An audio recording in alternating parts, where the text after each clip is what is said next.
할렐루야. 오늘 우리 함께 묵상할 하나님의 말씀은 시편 제 135편 19절부터 21절까지 석절의 말씀입니다.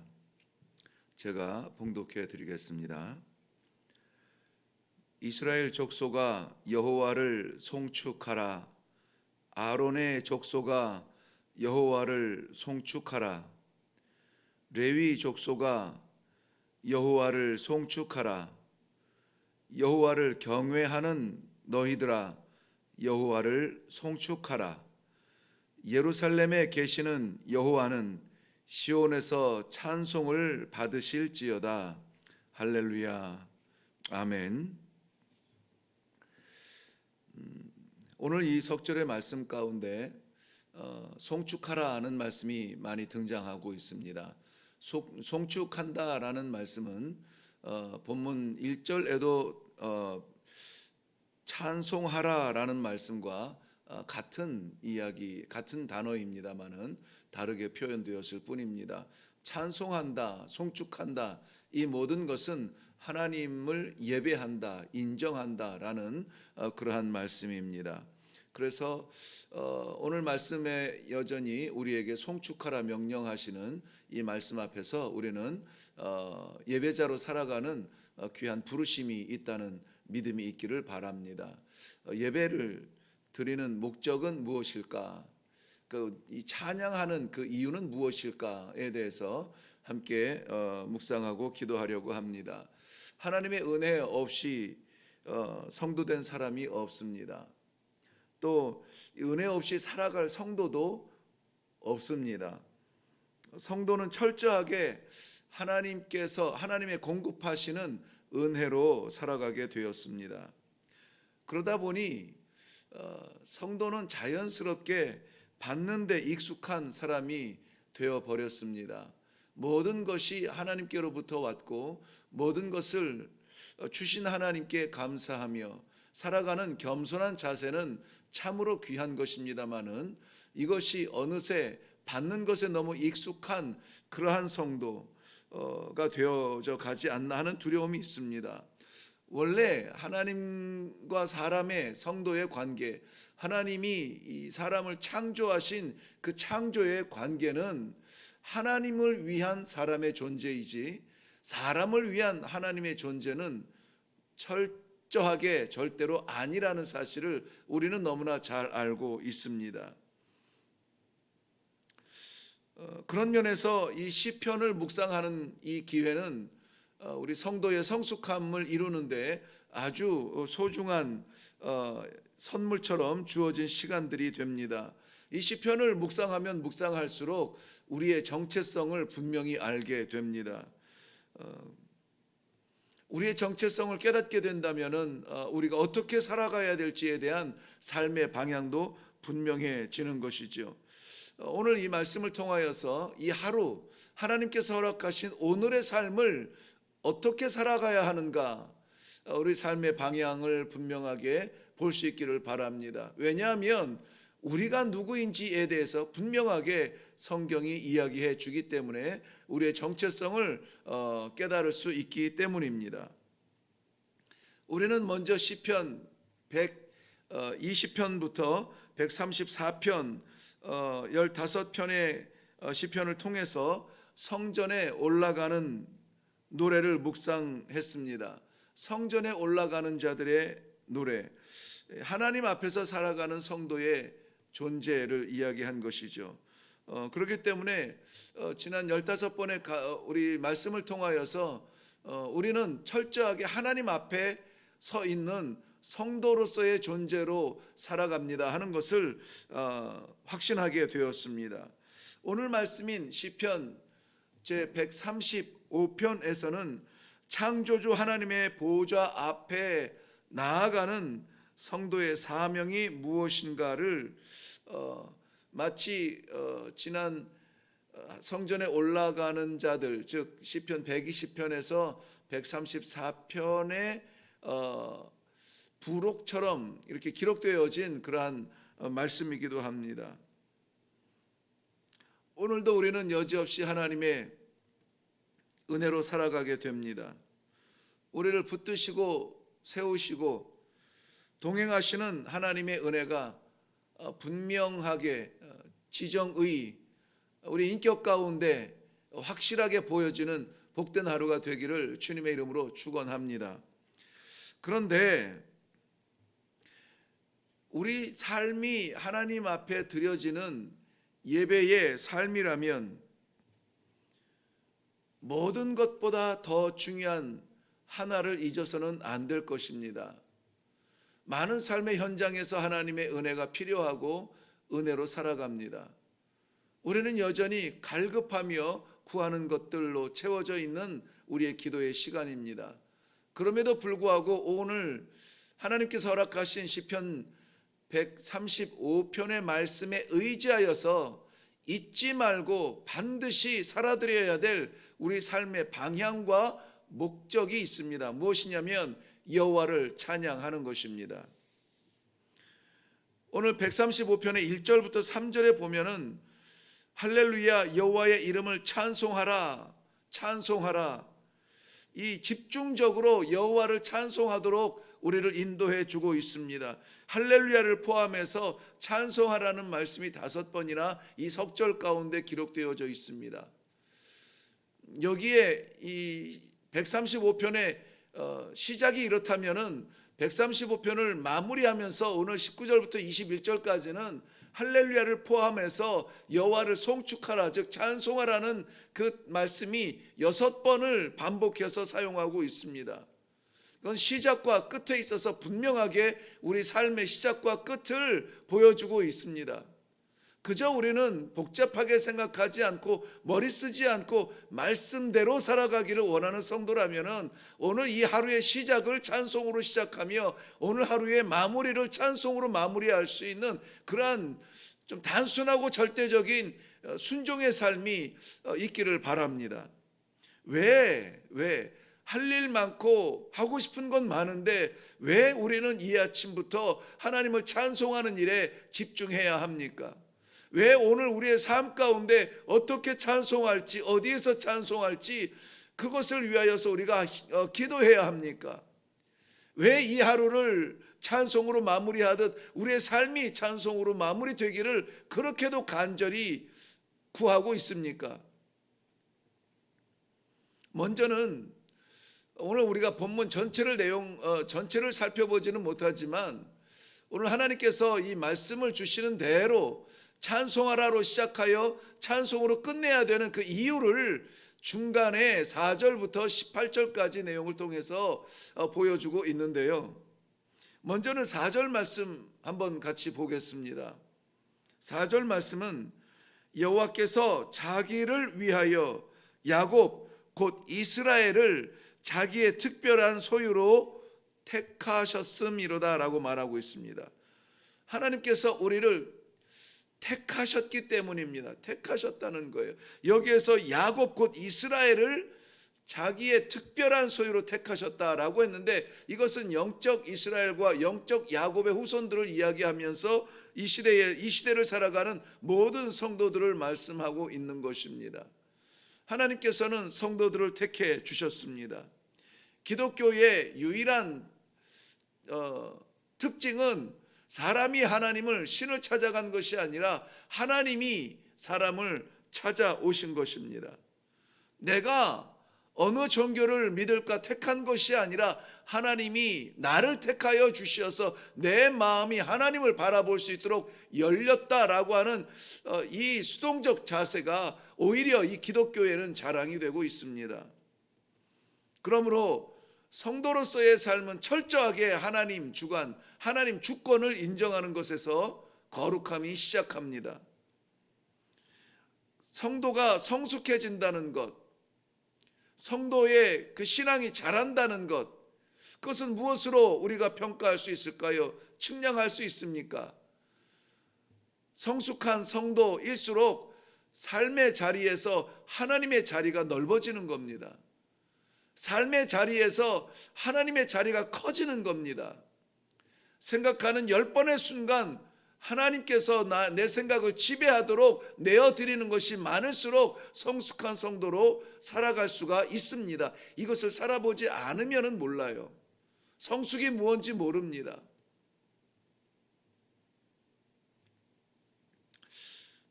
하나님께서 내 삶을 주관하여 주는 것,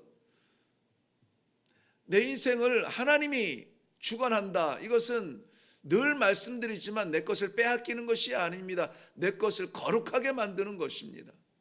하나님께서 허락하신 나의 삶을 세상의 삶이 아니라 그저 지나가는 삶이 아니라 영원한 삶으로, 가치 있는 삶으로 만들어가는 그 지혜가 하나님께 내어드리는 겁니다. 그렇기 때문에 성숙한 성도는 생각나는 대로 말하지 않아요. 성숙한 성도는 하고 싶은 대로 행동하지 않아요. 자기가 자기의 주인 되지 않습니다. 하나님의 생각을 묻고 하나님의 길을 찾으며 하나님께서 기대하시는 삶을 살려고 기도하며 말씀 받으며 순종하는 삶, 그것이 성숙한 성도의 삶입니다. 교회 안에 많은 직분들이 있습니다. 이런저런 직분을 받았다고 해서 성숙함을 보여주지 못합니다. 직분은 우리를 성숙하게 만들지 못해요. 그러나 이 하루의 성도의 삶의 영역을 얼마나 많이 하나님의 지배를 받는가, 하나님께 내어드리는가, 이것이 성숙한 아름다운 자라나는 성도를 보여주고 있는 것입니다. 하나님께서 나를, 내 생각을, 내 삶을, 내 결정을 다스리도록, 지배하도록 내어드리십시오. 내가 잡으면 놓칠 수도 있는데, 아니 내가 잡으면 놓을 수도 있는데, 하나님이 잡으시면 변치 아니하시는 사랑으로 우리를 붙잡아 주시는 사실을 믿으시기를 바랍니다. 하나님께서 너는 내 것이다 한번 잡으면 놓지 아니하시는 하나님의 사랑을 오늘 체험하시기를 바랍니다. 그러한 삶 가운데는 찬송이 있을 수밖에 없습니다. 반드시 성도는 찬송하는 삶이어야 합니다. 이것은 영적으로 찬송하는 삶이기도 하지만은, 그러나 실질적으로 우리의 물리적인 삶 속에서, 우리의 입술에서 찬송이 나오는 것을 시도하십시오.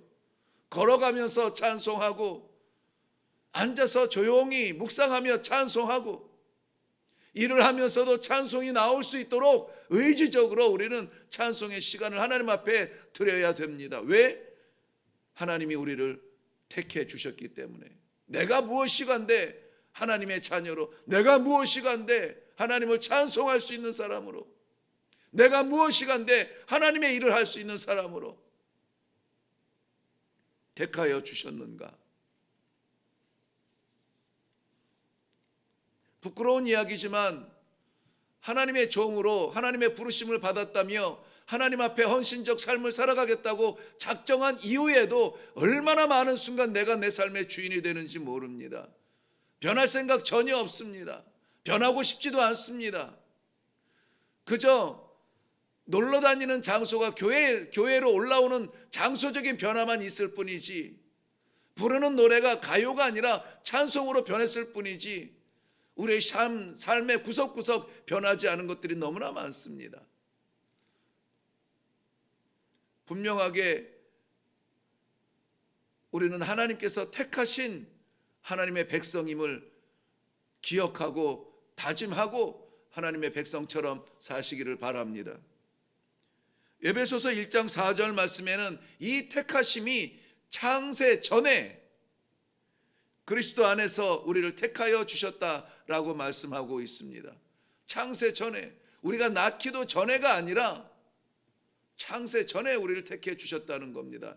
그러니 택함은 나의 택함이 아니라 하나님의 택함인 것입니다. 로마서 5장 8절 말씀에 그 택함의 그 순간, 하나님께서 나를 부르신 그 순간에도 우리는 여전히 죄인 가운데 있었다라고 말하지요.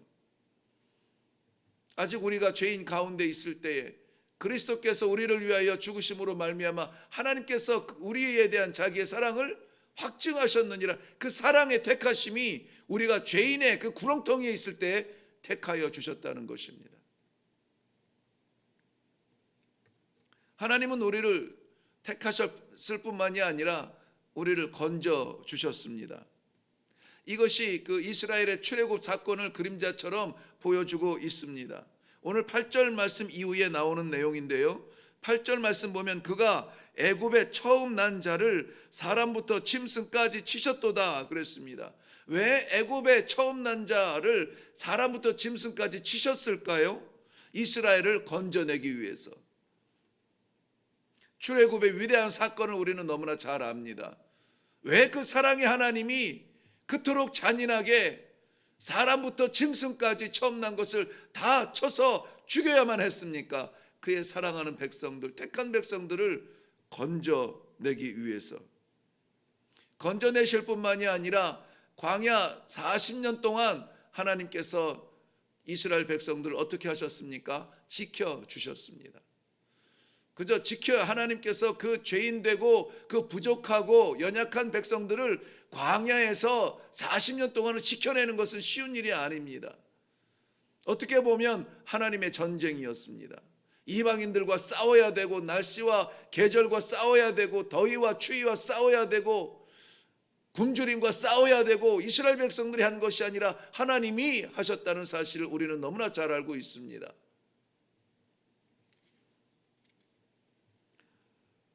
오늘 10절 말씀에도 보면은 여러 왕들과 싸웠다고 하는데 왜 하나님이 싸우세요? 그의 백성을 지키시기 위하여서. 그렇다면 하나님께서는 그의 백성을 택하시고 건지시고 지켜주신다는 이 삼중적 은혜 아래 우리는 오늘도 살아가게 될 겁니다. 성도로 택하셨고, 성도로 부르셨고, 성도로 지켜주실 것입니다. 그런데 안타까운 것은 우리의 반응입니다.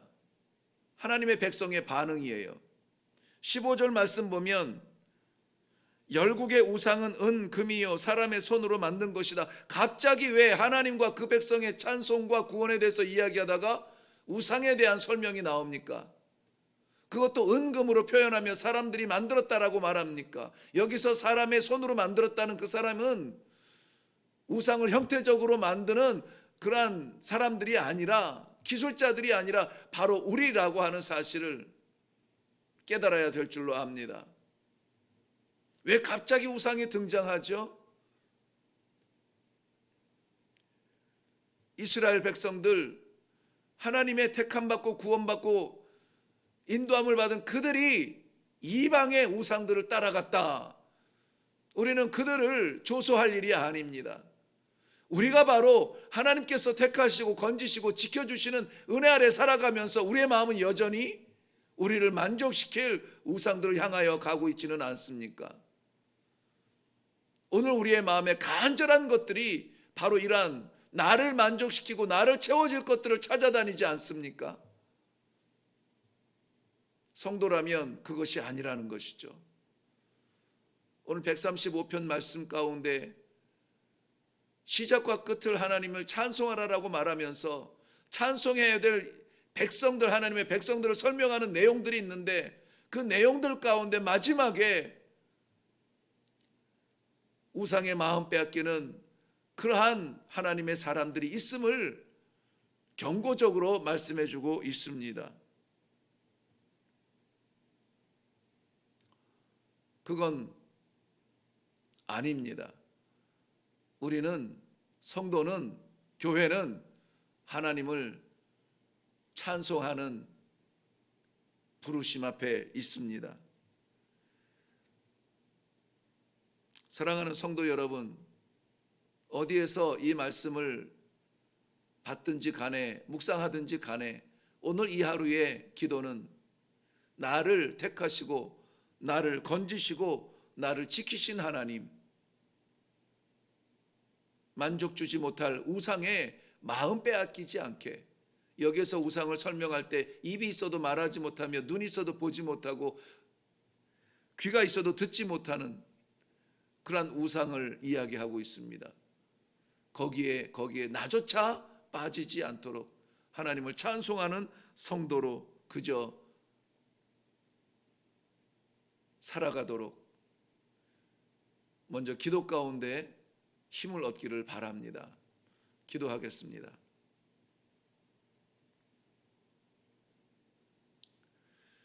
찬송하라, 여호와를 찬송하라.